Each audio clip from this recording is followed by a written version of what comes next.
కానీ మరి బాగా ఆడినాను బిగ్ బాస్లో. ఆఫ్ కోర్స్ బాగా ఆడినా కాబట్టి కదా టాప్ 6 దాకున్నా అని నా ఒపీనియన్. గెలవాలని చెప్పేసి అనుకోలేదను.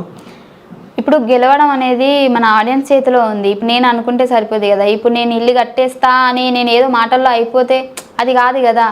నేను చేసేదానికి నాకు ఆడియన్స్ సపోర్ట్ ఇవ్వాలి. సో ఆడియన్స్ దృష్టిలో నేను మరీ విన్నర్ అంత వాల్యూ కాదేమో మేబీ.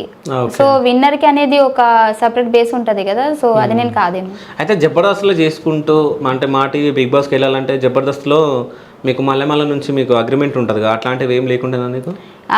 నాకు ఏమైంది అని అంటే అగ్రిమెంట్ అయిపోయి అప్పటికే ఒక 20 days అయింది. అప్పుడే ఇది వచ్చింది. అటు అగ్రిమెంట్ అయిపోయింది, ఇటు ఆఫర్ వచ్చింది. సో ఆ రీజన్ తోటి నేను వెళ్ళాల్సి వచ్చింది. అది కూడా నేను అందరికీ నచ్చజెప్పే వెళ్ళిన. నేను ఏ గొడవతో వెళ్ళలేదు. అండ్ నేను ఎవ్వరూ కూడా సీరియస్నెస్తో అట్లా ఇట్లా నన్ను ఏం ఆర్గ్యుమెంట్ అట్లా ఏం చేయలేదు.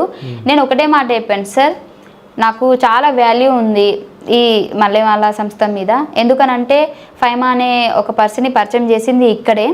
బట్ నాది ఒక చిన్న రిక్వెస్ట్ సార్, నన్ను ఒక మీ చెల్లెలాగా అనుకోండి. ఏంటి అని అంటే నేను ఇప్పుడు నా గోల్ ఏంటంటే అమ్మ వాళ్ళ వయసు పెరుగుతూ ఉంటుంది కానీ తగ్గుకుంటూ రాదు.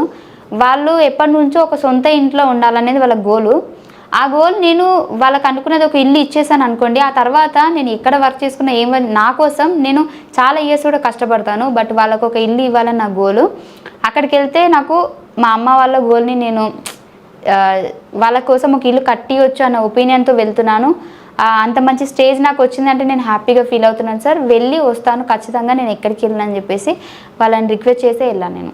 ఓకే. సో వాళ్ళు కూడా పర్మిషన్ ఇవ్వడం జరిగింది? అప్పుడు పర్మిషన్ ఇవ్వలేదు. ఇంకా నీ ఇష్టం అమ్మా, ఏం చెప్పలేము. బట్ నువ్వు అంతగా అడుగుతున్నావు మీ అమ్మ వాళ్ళ గురించి కాబట్టి ఖచ్చితంగా ఎవరికైనా సొంత ఇల్లు ఉండాలి. సో ఆ ఒక్క మాటకి మేమైతే ఆపలేము నిన్ను. సో అది వాస్తవమే, నిజమే, నువ్వు కష్టపడ్డది మాకు తెలుసు కాబట్టి సరే అని అన్నారు. బట్ తర్వాత పిలువమా అదేం చెప్పలేరు. బట్ నేనైతే ఫిక్స్ అయ్యా ఇంకా పిలవరేమో అని చెప్పేసి. బట్ మళ్ళీ పిలిచారు.